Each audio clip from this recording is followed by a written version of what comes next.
এখনো কিন্তু আমরা অগাস্ট মাসে যাইনি, আমরা এখনো জুলাই মাসে আছি। এই জুলাই হত্যাকাণ্ডের ফয়সালা করেই আমরা অগাস্টে যাব।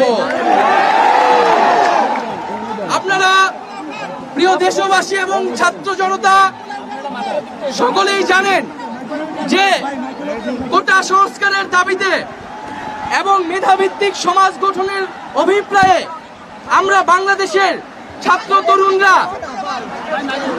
আমরা বৈষম্য বিরোধী ছাত্র আন্দোলনের ব্যানারে সারা বাংলাদেশে শান্তিপূর্ণ আন্দোলন গড়ে তুলেছিলাম। ভাই এই সবগুলো একসাথে ধরা যায়। আমাদের ন্যায্য এবং যৌক্তিক আন্দোলনে আপনারা দেখেছেন কিভাবে এই ঢাকা বিশ্ববিদ্যালয়ে আমাদের বোনদেরকে ছাত্রলীগের হায়নারা পিটিয়েছে, নির্মমভাবে হামলা করেছে। আমরা তারপরে দেখেছি যে আইন শৃঙ্খলা বাহিনীকেও দমন পীড়নে কাজে লাগিয়ে সারা দেশের ছাত্রদের উপরে নির্মম অত্যাচার শুরু করা হয়েছিল। এর প্রতিবাদে আমরা সারা বাংলাদেশে শাটডাউন কর্মসূচি দিয়েছিলাম এবং সেই শাটডাউন কর্মসূচিতে সারা বাংলার ছাত্রদের সাথে অভিভাবক, শিক্ষক সহ শ্রমিক সহ সর্বস্তরের নাগরিকরা আমাদের সাথে এসে আমাদের নিরাপত্তা দিতে নেমে এসেছিলেন। এবং আমরা দেখেছি যে এই সরকার সেই শাটডাউন কর্মসূচিতে ইন্টারনেট বন্ধ করে দিয়ে একটা ডিজিটাল ক্র্যাকডাউন শুরু করেছিল। পরবর্তীতে পুলিশ পিছু হটলে সেনাবাহিনীকে নামিয়ে কারফিউ জারি করা হয়েছিল। তারপরেও ছাত্র জনতাকে কিন্তু প্রতিরোধ থামে নাই। ছাত্র জনতা 19 জুলাই কারফিউ ভাঙার ঘোষণা আমরা দিয়েছিলাম রাতে, এবং সেই ঘোষণা কোনো মিডিয়ায় প্রচার করতে দেওয়া হয় নাই। এবং 19 জুলাই ভাই আপনারা থামেন। 19 জুলাই আমাদের সমন্বয়ক কয়েকজনকে তুলে নিয়ে নির্মমভাবে অত্যাচার করে এবং আমাদেরকে জবরদস্তি করে আন্দোলন প্রত্যাহার এবং সরকারের সাথে সংলাপের জন্য। পরবর্তীতে দেখেছেন হাসপাতালে আমাদেরকে জিম্মি করে রাখা হয়েছিল এবং সেটাও না পেরে ডিবি অফিসে আমাদেরকে তুলে নিয়ে যেয়ে জিম্মি করে আমাদের থেকে বক্তব্য নিয়ে এসেছিল। এবং আপনাদের প্রতি সাধুবাদ থাকবে যে সেই বক্তব্য বিশ্বাস না করে আপনারা রাজপথ দখলে রেখেছেন এবং ডিবি অফিস থেকে আমাদেরকে প্রধানমন্ত্রীর দপ্তরে নিয়ে যাওয়ার পরিকল্পনা তারা করছিল। আপনাদের আন্দোলন এবং আমাদের অনশনের কারণে তাদের সেই পরিকল্পনা নস্যাৎ হয়ে গিয়েছিল। আমরা এখন স্পষ্টভাবে বলতে চাই, এই যে এতগুলা খুন হয়েছে, যেই লাশের হিসাবটা পর্যন্ত আমরা এখনো পাইনি। এই সরকার মানুষ খুন করেছে, মানুষ গুম করেছে, এখন সে লাশও গুম করেছে। যারা খুন করেছে তারা কি খুনের বিচার করবে? তাদের কাছ থেকে আমরা আর খুনের বিচার প্রত্যাশা করি না। এবং আজকে সর্বস্তরের নাগরিকদের উপরে, ছাত্রদের উপরে এই যে ব্লক রেড দিয়ে গ্রেফতার করা হচ্ছে, গুম করা হচ্ছে, নির্যাতন করা হচ্ছে, আমাদের ছাত্র নেতা, সমন্বয়ক এবং সাধারণ শিক্ষার্থী তাদের মোবাইল চেক করে তাদেরকে বাসা থেকে গ্রেফতার করে নিয়ে যায়। একদিকে গ্রেফতার, নিপীড়ন, নির্যাতন, অপরদিকে আমাদেরকে সংলাপের জন্য আহ্বান জানানো হচ্ছে। আজকে মারা গেছে দুইজন, মারা গেছে।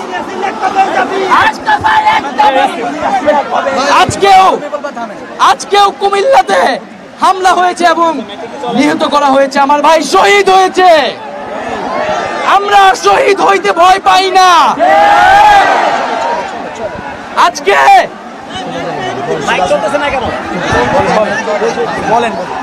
প্রিয় বন্ধুগণ, আজকে আমরা জানি জনগণের দাবি কি। আমরা সেই জনগণের দাবি আমাদের আর বলার প্রয়োজন নাই। সবাই জানে যে আমাদের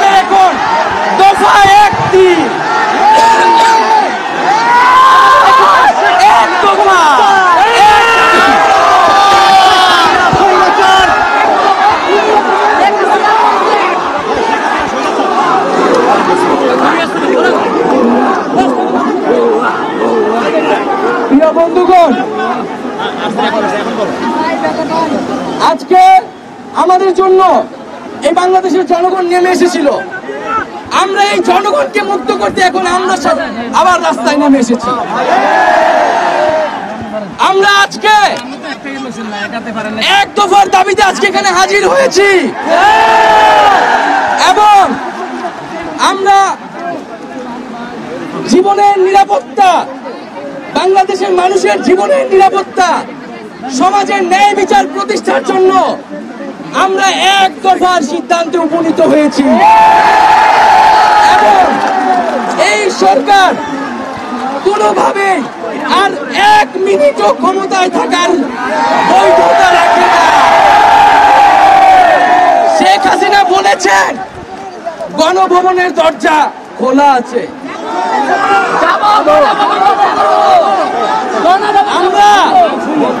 আমরা সাধুবাদ জানাই যে তিনি আগেই বুঝতে পেরেছেন যে গণভবনের দরজা খোলা রাখতে হবে, কারণ তার যাওয়ার সময় হয়েছে। আপনি দরজা খুলে অপেক্ষা করুন। আমরা সংলাপ নয়, আমরা আপনাকে উৎখাত করার জন্য আসবো। বন্ধুগণ, আমরা খুব স্পষ্ট কথা, শুধু শেখ হাসিনাকে পদত্যাগ করলেই হবে না। এই যে খুন, লুটপাট, দুর্নীতি এই দেশে হয়েছে, তার বিচার হতে হবে। আমরা পদত্যাগ দিয়ে তাকে কোনো এক্সিট রুট দিতে চাই না। তাকে পদত্যাগ করতে হবে, বিচারের আওতায় আনতে হবে এবং শুধু শেখ হাসিনা নয়, পুরো মন্ত্রী পরিষদ, সরকার সবাইকে পদত্যাগ করতে হবে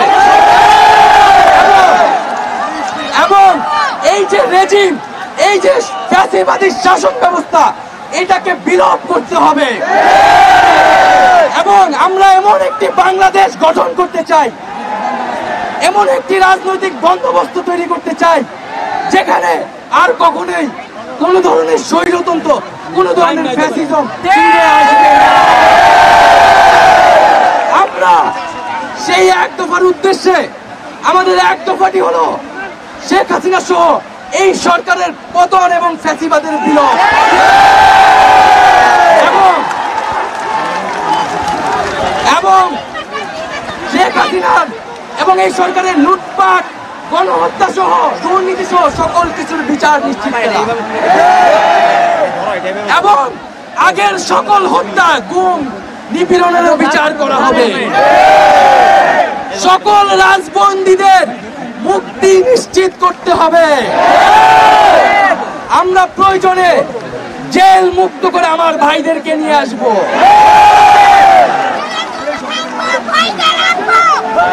বন্ধুগণ, আমরা জেলের দরজা ভেঙে আমার বন্ধুদের, ভাইদেরকে মুক্ত করে নিয়ে আসব এবং জনগণকে আমরা আহ্বান করছি, আপনারা যে স্বতঃস্ফূর্ত ছাত্র নাগরিক অভ্যুত্থান শুরু হয়ে গেছে, তার সাথে এসে যোগ দিন।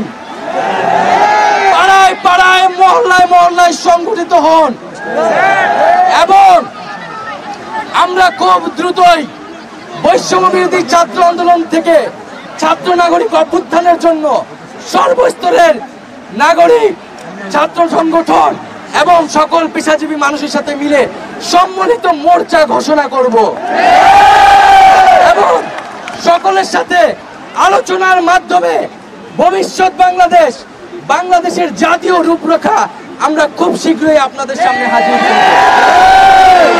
তার আগ পর্যন্ত আমরা জনগণকে সর্বাত্মক অসহযোগ আন্দোলনে নামার আহ্বান জানাচ্ছি। আগামীকাল থেকে সর্বাত্মক অসহযোগ আন্দোলন চলবে। এই খুনি সরকারকে আমরা কোনোভাবে সমর্থন দিব না, কোনোভাবে কোঅপারেট করব না এবং যদি কোনোভাবে ইন্টারনেট বন্ধ করা হয়, যদি কোনোভাবে কারফিউ দেওয়া হয়, জরুরি অবস্থা দেওয়া হয়, আমরা তা আজকে থেকেই বলে দিলাম, আমরা তা প্রত্যাখ্যান করি। আমরা প্রয়োজনে গণমোহন ঘেরাও করে আপনাকে উৎখাতের ব্যবস্থা করব। বন্ধুগণ, ইতিহাস বলছে ছাত্র নাগরিককে এখন দায়িত্ব নিতে হবে। আমাদের দাবি জানানোর কেউ নাই, আমাদেরকে আমাদের দাবি বাস্তবায়ন করতে হবে। এবং সবার প্রতি আহ্বান থাকবে, আপনারা শান্তিপূর্ণভাবে অসহযোগ এবং রাজপথের কর্মসূচি পালন করবেন, জনগণকে আসতে উদ্বুদ্ধ করবেন।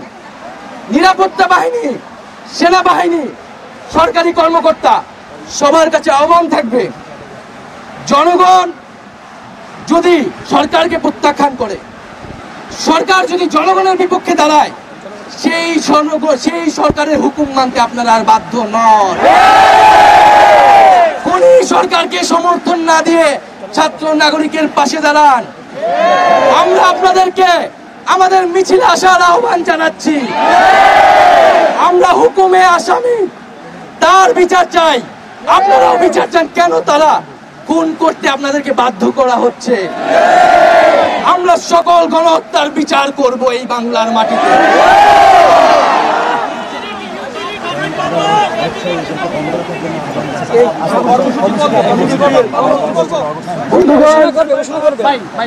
আমি সংক্ষেপে আমার বক্তব্য শেষ করছি। আমি কি ডিস্টার্ব করতেছি এদের? আমরা এক দফা আমার পায়ের রগের উপর রগ সরকার এবং ফ্যাসিবাদী শাসন ব্যবস্থার বিলোপ ঘোষণা করছি।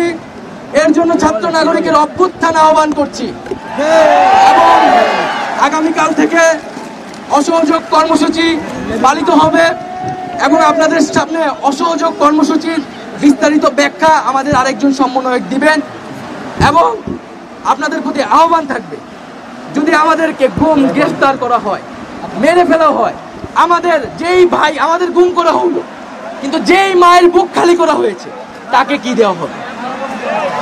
আমাদের জীবনের বিনিময়েও শেষ রক্তবন্ধু পর্যন্ত এই লড়াই সবাই চালিয়ে যেতে হবে।